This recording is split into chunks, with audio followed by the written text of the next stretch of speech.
that sound. Time now for some of the biggest trending stories. Kevin Federline is speaking out about his ex-wife, Britney Spears, one more time. See what we did there? We will tell how the singer is reacting to the circus brought on by Federline's memoir. Plus, Meghan Markle having trouble keeping staff and friends. Find out why the royals' turnover rate keeps growing. Paula Froelich is here with the scoop. Hello. Hello. Britney Spears was in the headlines a lot this week. That's because Federline's memoir is out. A lot of stories about her. But he says he's not trying to hurt her. He's trying to help her. But why release the book now? Two reasons. One, because his NDA is over. Now that he has no more money coming in from child support, he is actually free to write and say what he wants. Number two, he doesn't actually have any money coming in. He has not really worked in many years, nor has he had to, due to lots of money coming in from child support. And now he's got the book. But I do actually believe he is worried about her. So there are lots of cynical people like myself who are like, oh, he needs money. However, I do think he is actually worried for the mother of his children. His two boys. And like I said, back 2 weeks ago, before the book came out, Britney was bracing and everyone around her was bracing for the revelations, and they were pretty jaw-dropping. You know, they had allegations. Federline said what he knew is that, and he saw that she was doing drugs while she was breastfeeding the boys. She was kind of neglectful of the boys, and the boys would tell him over the years stuff that happened, and that included physicality, that also included things like standing over their bed at night with a knife in her hand, and then later basically saying, I wish the boys were dead, these kind of things. It's all very upsetting. Yeah. And, you know, the boys, Sean and Jaden, did actually go to LA to try and have a relationship with their mother.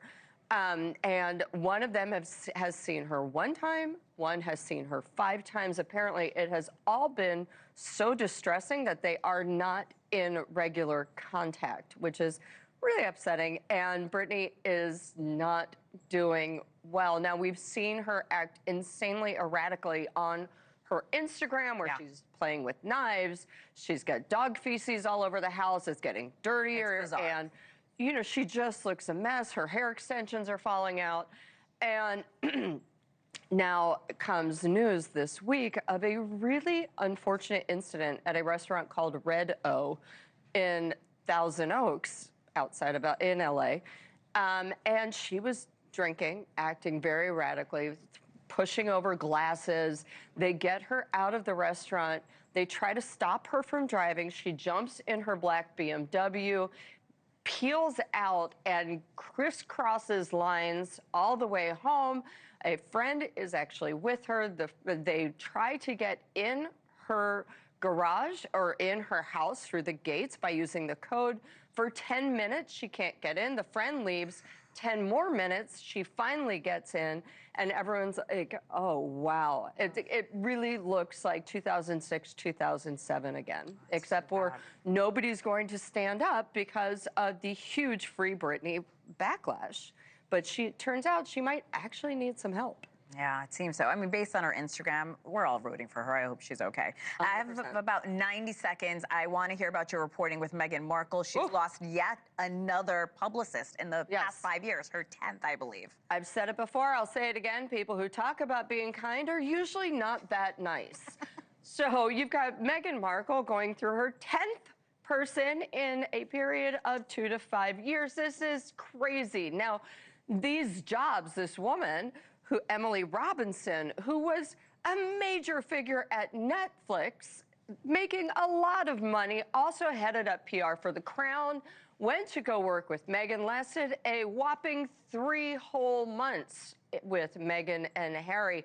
Now, Meghan and Harry's people are saying, hey, you know, it was a project base, it was just for As Ever. So does that mean that As Ever is done? Or does it mean that Emily Rowland, who can take a lot and has been through a lot, because let me tell you, Silicon Valley people are not easy to deal with, just couldn't handle the toxic scenario. But it's not just staff, it's other A-listers in Hollywood. Why? You think you'd want to be friends with a royal?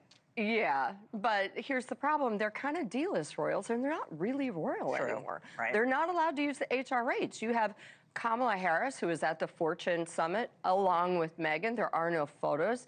A year and a half ago, there was a thing in the Hamptons where Gwyneth Paltrow refused to be photographed. And you see her photographed with people, but they're mostly B and C list. All right, Paula, Froelich, thank you. Be sure to subscribe to the Scoop newsletter for the biggest stories in entertainment. We will be right back. Thank you for watching. Subscribe below and download our NewsNation app right now on your phone, and you will get fact-based, unbiased news for all Americans.